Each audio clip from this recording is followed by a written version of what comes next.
Sir ఇందులో ఏమైనా tax లాంటిది ఏమైనా పడుతుందంటారా?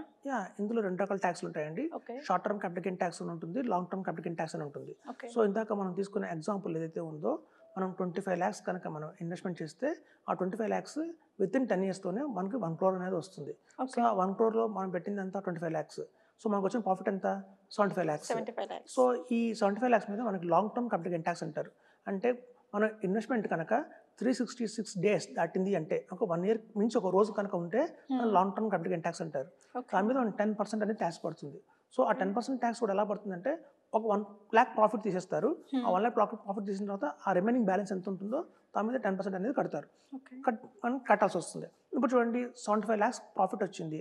ఆ 75 లాక్స్‌లో మనకి 1 లాక్ తీసేద్దాం. ఒక ప్రాఫిట్ ఎగ్జామ్షన్ ఉంది కాబట్టి.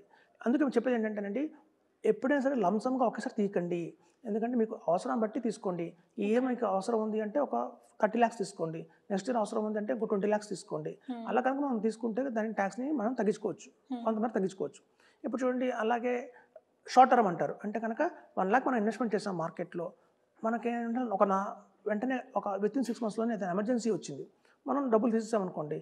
ఆ 1 లాక్ మీద ఒక 10,000 ప్రాఫిట్ వస్తే, ఆ 10,000 ప్రాఫిట్ మీద మనం 15% అనేది కట్టాలి. So, short term capital gain tax ఏమో 15% ఉంటుంది. 1 ఇయర్ లోపు అయితే. 1 ఇయర్ దాటి మనం కనుక కొనసాగితే కనుక మన ఇన్వెస్ట్‌మెంట్, దాని long term capital gain tax ఉంటారు. So, long term capital gain ట్యాక్స్‌లో అప్ టు 1 లాక్ మనం ట్యాక్స్ కట్టక్కర్లేదు. 1 లాక్ మించి ఎంతైనా వస్తే మాత్రం మనం 10% కట్టాలి. ఆ ప్రాఫిట్‌లో ఎంతైతే ప్రాఫిట్ మేకింగ్ చేస్తామో అందులో 10% కట్టాలి. Okay sir. ఇప్పుడు మీరు చెప్పారు. అసలు మ్యూచువల్ ఫండ్స్‌కి అంటే మ్యూచువల్ ఫండ్స్‌లో ఇన్వెస్ట్‌మెంట్ చేయడానికి గవర్నమెంట్ ఫండ్స్‌కి రెండిటికి మధ్య ఉన్న డిఫరెన్స్ ఏంటసలు?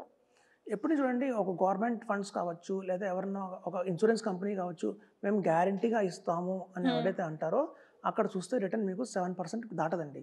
ఓకే. ఈవెన్ పీపీఎఫ్ కూడా ఇవాళ 7.25% ఉంది. ఓకే. సో, మన ఇన్ఫ్లేషన్ కూడా 7.5% ఉంది. సో, ఇన్ఫ్లేషన్‌కి మనం ఇచ్చే ఏదైతే పెట్టుబడి పెడతామో బ్యాంకుల్లో కావచ్చు, లేదా పీపీఎఫ్‌లో కావచ్చు, ఎన్‌పీఎస్ కావచ్చు, ఎన్‌పీఎస్‌లో కొన్ని డెవియేషన్స్ ఉన్నాయండి. ఓకే. ఇలాంటివి ఏదైనా పెడతామో, ఎన్ఎస్‌సి పోస్ట్ ఆఫీస్ స్కీమ్స్ కావచ్చు, మనకి 7%, 7.5% వస్తుంది.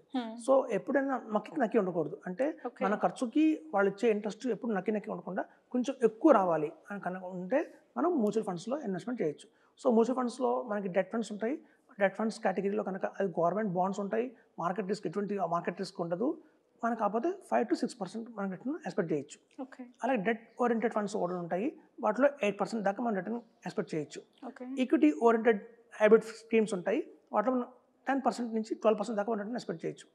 ఎక్కడైతే ప్యూర్ ఈక్విటీ ఉంటుందో, పూర్తిగా మన స్టాక్స్ మీద ఇన్వెస్ట్‌మెంట్ చేస్తామో, అక్కడ మనం గణనీయంగా 12-15% రిటర్న్ అనేది మనం ఎక్స్‌పెక్ట్ చేయొచ్చు. సో, ఇలా రకరకాలుగా మ్యూచువల్ ఫండ్స్ ఉన్నాయి కాబట్టి మనకి వాళ్ళ కన్సర్వేటివ్ అంటే ఒక ఇన్వెస్టర్ యొక్క రిస్క్ ఎంత ఉంది, ఎంత బేర్ చేయగలుగుతాడు మనం గమనించి దానికి తగ్గట్టుగా మనం ఫండ్స్ అనేది చూస్ చేసి ఇస్తాం. కాబట్టి మనకి ప్రాబ్లమ్ ఉండకుండా ఒక 5 ఇయర్స్ టు హారిజన్‌లో ఉంది అనుకుంటే మాత్రం, ఎవరైనా 5 ఇయర్స్ నేను ఉండగలుగుతాను, వెయిట్ చేస్తాను అనుకుంటే మాత్రం mutual funds is the best investment option అని చెప్పొచ్చు. Okay sir. ఫైనల్‌గా ఏంటంటే ఒక సాధారణ ఫ్యామిలీలో నుంచి ఒక సాధారణ ఫ్యామిలీ మ్యూచువల్ ఫండ్స్‌లోని ఇన్వెస్ట్‌మెంట్ చేయాలి అనుకుంటే, సో, వాళ్ళు ప్రాసెస్ అనేది ఏ విధంగా చేసుకోవాలి? అసలు స్టార్టింగ్ అమౌంట్ అనేది ఎంత పే చేస్తే వాళ్ళకి ఫ్యూచర్ బెనిఫిట్ ఉంటుందంటారు? ఇప్పుడు చూడండి, మినిమమ్ వచ్చేసి ఒక ఎస్ఐపి ద్వారా కనుక ఇన్వెస్ట్‌మెంట్ చేయాలంటే నెలకి రూ. 1000తో మినిమమ్ స్టార్ట్ అవుతుందండి. లంసమ్‌గా ఇన్వెస్ట్‌మెంట్ చేయాలంటే రూ. 5,000తో ఇన్వెస్ట్‌మెంట్ చేయొచ్చు. ఓకే. అయితే ఇప్పుడంతా చెప్పాను ఏంటంటే ఆన్‌లైన్ అయిపోయింది. ఇప్పుడంతా ఒక ఆఫ్‌లైన్ ప్రాసెసెస్ కాదు. ఓకే. ఇప్పుడు మనకేంటంటే ఎవరైనా మనం అప్రోచ్ అయితే కనుక మనం వాళ్ళకొని PAN card, Aadhaar card, bank details, email address, mobile number, అలాగే నామినీ, ఒకవేళ అతనికి ఏమన్నా ప్రాబ్లమ్ అయితే కనుక వాళ్ళ వైఫ్‌కి మనం ఆ అమౌంట్ ట్రాన్స్‌ఫర్ చేయాలి కాబట్టి నామినీ డీటెయిల్స్ కింద నామినీ వాళ్ళ డేట్ ఆఫ్ బర్త్ తీసుకొని అలా ప్రాపర్‌గా డీటెయిల్స్ అన్ని తీసుకొని మనం ఆన్‌లైన్ అకౌంట్ ఓపెన్ చేస్తాం. ఎప్పుడైతే ఆన్‌లైన్ అకౌంట్ ఓపెన్ చేస్తామో అప్పుడే చేసేటప్పుడే వాళ్ళ బ్యాంక్‌కి లింక్ అవుతుంది. కాబట్టి వాళ్ళు బ్యాంక్‌లో అమౌంట్ ఉంచుకుంటే ఆటోమేటిక్‌గా ఇన్వెస్ట్‌మెంట్ అనేది మ్యూచువల్ ఫండ్స్‌లో జరుగుతుంది. రేపొద్దున మనం మ్యూచువల్ ఫండ్స్ అమ్మినప్పుడు మళ్ళీ అదే బ్యాంక్ అకౌంట్ క్రియేట్ అవుతుంది. మధ్యలో కావాలంటే బ్యాంక్ అకౌంట్ మార్చుకోవచ్చు. సో, అంతా కూడా ఆన్‌లైన్ ప్రాసెస్ కాబట్టి ఇది చాలా ఈజీగా ఉంటుందండి. మనకి మేము ఉండేది హైదరాబాద్ గచ్చిబౌలిలో, అయినా అక్రాస్ ద వరల్డ్ మనం క్లయింట్స్‌ని మెయింటైన్ చేస్తున్నాం ఆన్‌లైన్ కాబట్టి. సార్ మనం మ్యూచువల్ ఫండ్స్‌లోనే ఇన్వెస్ట్‌మెంట్ చేయాలి అనుకుంటే, సో, ఇందులో మెయిన్ చేయకూడని మిస్టేక్స్ ఏమైనా ఉన్నాయంటారా? సో, ఈ మిస్టేక్స్ అసలు చేయకండి అనేసి అంటారు కదా! సో, అట్లాంటివి ఏమైనా ఉన్నాయండి. యాక్చువల్‌గా అంటే ప్రాపర్ నాలెడ్జ్ లేకుండా ఇన్వెస్ట్ చేయకూడదు ఫస్ట్ ఇందులో.